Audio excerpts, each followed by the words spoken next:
All right, so the number one most important thing to having a healthy green lawn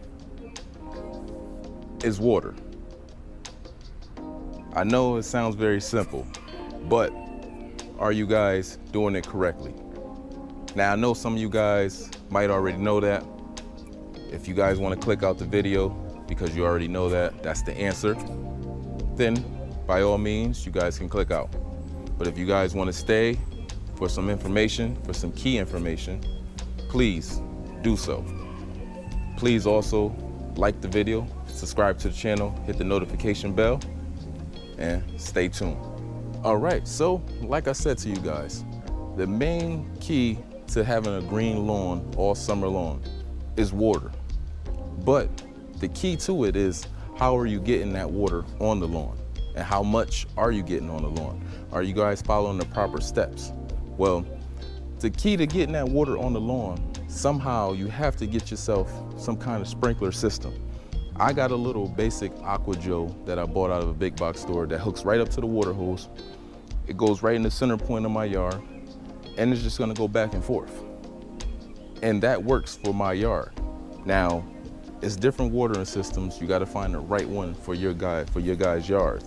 This one works well for me. It goes back and forth. I know I need about 30 to 45 minutes of this running to get about an inch of water on the lawn. Now, when you come down to that 1 inch of water being on the lawn, everybody says, oh yeah, you need an inch of water, you need an inch of water a week. That is correct, but there's one key thing missing from that. An inch of water is for certain soil types. Once I did a soil test on my yard, I found out that, and I know a soil test, a lot of you guys, you know, that's not the sexy thing to do, but it's very important to do. Once I did my soil test, one year, I did it about a couple years ago for the first time. I did a soil test. It came back that my soil type was a sandy loam soil. Once I found that out, because I was watering properly, I'm getting that 1 inch of water down on the yard, and I'm like, dang, why is my yard still browning out? I just didn't understand. I'm looking at the lawn, the soil was fine, everything is fine. I'm getting that inch of water down. But once I found out that my soil type was a sandy loam soil, I went and did a little bit of research.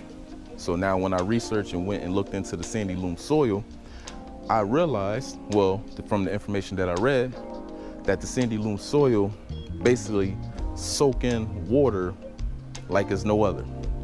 So I can get that inch of water down, but if you get a hot day like today, the sun is beaming down, I can get that inch of water down yesterday, come out today after it's been hot all day, and it'll look like the soil is just dry, bone dry, because it's that sandy loam soil is just soaking in the water really quick and drying out very fast. So once I realized that, I said, oh, okay, let me up my water output to about 2 inches. Now, once I got 2 inches of water on the lawn, that's when my lawn started to flourish. It started to look better. It stayed green a lot longer. And I was like, okay, here we go. Now, my standard for my yard is getting down 2 inches of water for me. Some of you guys out there probably have clay. I know the clay, when I looked it up, clay soil types, they hold moisture a little bit better than the sandy loam soil. The sandy loam soil is like a combination. I don't know, it's like a couple other soil types out there. Only know clay and sandy loam. Mine is a sandy loam. So once I started knowing that it was a sandy loam, I started getting 2 inches of water. Like I said, the yard has been looking good. Now, the next thing is making sure that you get that 1 inch of water or that 2 inches of water on the lawn.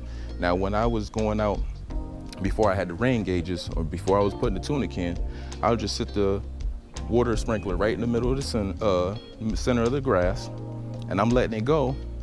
And I'm like, okay, I'm good. You know, I let it go for about 10 minutes, not knowing that the output of that sprinkler system wasn't putting out a ½ inch of water in 10 minutes. You know, it's going one way, then it comes back the other way, then it comes back the other way. But me not knowing, me being like a rookie at this, I'm thinking, okay, 10 minutes of water and that should be fine. And it wasn't. Once I started measuring with the rain gauges and I put them in the yard, and then when I put my rain gauges in the yard, I put them in incorrect locations. I had one right in the center location here to the left, one by the shed. So now that the watering system is right in the middle.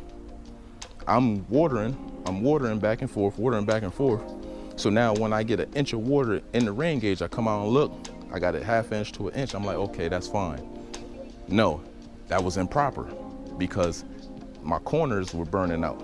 So the back corner here was turning brown, the left corner right here was turning brown. So I'm wondering, I'm like, why I'm getting that inch of water down, I'm getting that 1 inch of water, 2 inches of water, what's going on? No, because I had the rain gauges set up in the wrong location. Of course, the center part of the yard is gonna get majority of the water. Now, when you got that sprinkler system and it's heading out like this, flaring out, the corners wasn't getting that inch of water. So now I went ahead, moved the rain gauges to the corner points, all 4 corners. So now when I know I get an inch of water in that far corner, I know the center is getting this water because that's where the main center point of the yard is, where the water system, sprinkler system is sitting at. So now when I get that 1/2 inch to an inch out there in the corners, I know the rest of the yard, the center point is fine because, like I said, this part is getting the water first. The other part is getting like the little aftermath, the little sprinkles. So now when I get a 1/2 inch over there, I know I'm fine. Come out, check it, boom. So like I said, it's gonna take me about 30 to 45 minutes to get that 1/2 inch of water into those corner locations. Once I found that out, I was fine. Then you gotta know like certain parts of the day, shaded area, sunny area. So you're gonna need to water maybe early morning. That's the best time to water. I get up maybe sometime if I'm walking my dogs around 6 a.m. I turn the water sprinkler, I sit in the yard, turn it on. I go and do my walk. Take me about 30 minutes to walk them. They do their business. I come back, boom, I'm all set. You wanna water your yard, not in the peak point of the day. I wouldn't start watering the yard right now. It's the peak point of the day, it's hot. Right now, you're just gonna be wasting water. I know I see a lot of companies, they got the water system going. They water in the grass, it's like 12, 1 o'clock, 2 o'clock. Peak point of the hottest point of the day. You're just wasting water. Most of that water is evaporating on the grass. To get on the grass is not really getting to soak into the soil. That's what you want. You want that water to soak in. So like I said, maybe 6 a.m., 7 a.m., 8 a.m., all the way up to 9 a.m., depending on where you at. From like 11, 12, 1, 2, noon, I'm not watering at all. I'm not even touching it. I'll come back. Now, some people can't get out there and water early morning because you're going to work. Then your best point is to come back in the evening. If you can come back around maybe 5 o'clock when the sun starts to set, 5 o'clock, 6 o'clock, get that water on the yard. I know some people say don't water in the evening. Sometimes you got to do what you got to do. Man, it is hot today, boy. I'm sweating like I'm on the pool pit, giving you guys a sermon. Nah, let's get back. So check it out. You want to make sure you're getting the proper amount of water in the proper point of the day. So if you can water at 5, 6 o'clock, that's perfect. Like Mother Nature, some people say don't water in the evening because it don't give your grass a chance to dry out, and then that could create funguses and all of that. Well, if you already put your fungus protection down, you don't have to worry about that. I mean, Mother Nature, sometimes it rains overnight. It'll start raining late at night into the early morning. The grass don't get to dry out. You know, it happens. So you can water in the evening if that's what your schedule permits. So, but like you guys see here, my yard is green. I don't need any fertilizer or anything like that. Fertilizer is really not that important. That's just like the human body. We don't need food as often as we think, but we need that water. Now, you go 3 days without drinking water, and your body's gonna let you know that you need water. Your you're gonna be borderline about to pass out. 3 to 4 days, you're gonna be borderline without any liquids. You're gonna be ready to pass out. Your grass is gonna tell you the same thing. You go 3 to 4 days on a hot day like this, your grass is gonna start to kind of curl up. It's gonna start to turn brown. That's it speaking to you, telling you, hey, I need some kind of hydration. I need something. You gotta set me up with something. So 3 to 4 days, you need to water your yard. Now, water your yard very infrequent. You're gonna have deep waterings but infrequent. You're gonna space those waterings out. So if you're gonna water deeply on Monday, you put a 1/2 inch down.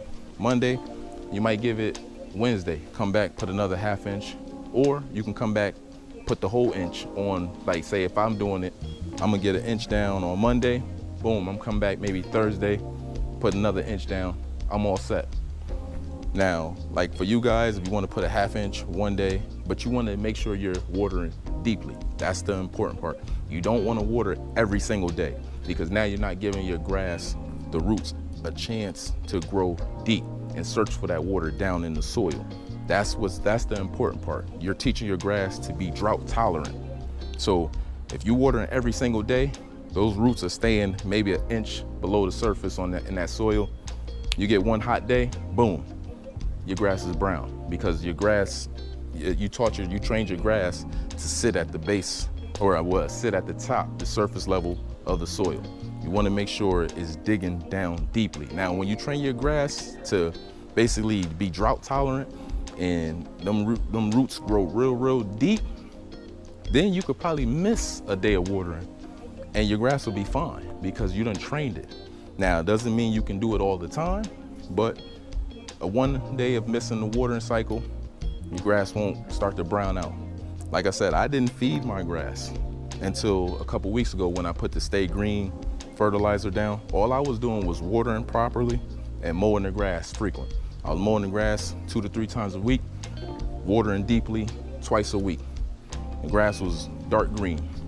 Now, I gave it a little boost with the feeding because if you go too long without feeding, then yeah, it'll also tell you that, oh, I need some kind of food, I need some fertilizer, but it's not gonna be as bad as going without water. But a lot of you guys are struggling out there. You don't need a fancy irrigation system. You don't need that. Just go ahead and get you a nice little sprinkler system for the time being. Make sure you got a long enough water hose. Set it in the center point of your yard. Now they got a bunch of different ones. So what works for me might not work for you guys. Some of you guys got big yards, 15,000 square feet, 25,000 square feet. You might have to put the watering system out there, do one section, maybe 30 minutes, 45 minutes, however long it takes to get that water down, that inch of water down. And you might have to go back out there, move it to the next section, and do the same thing again. And make sure you get the proper amount of water on your yard if you want to have a green yard. Now, I know some people, like I said, were struggling, and you see me put down that lawn root moisturizer by BioAdvance. It's something comparable to Hydrotain. Those are soil amendments.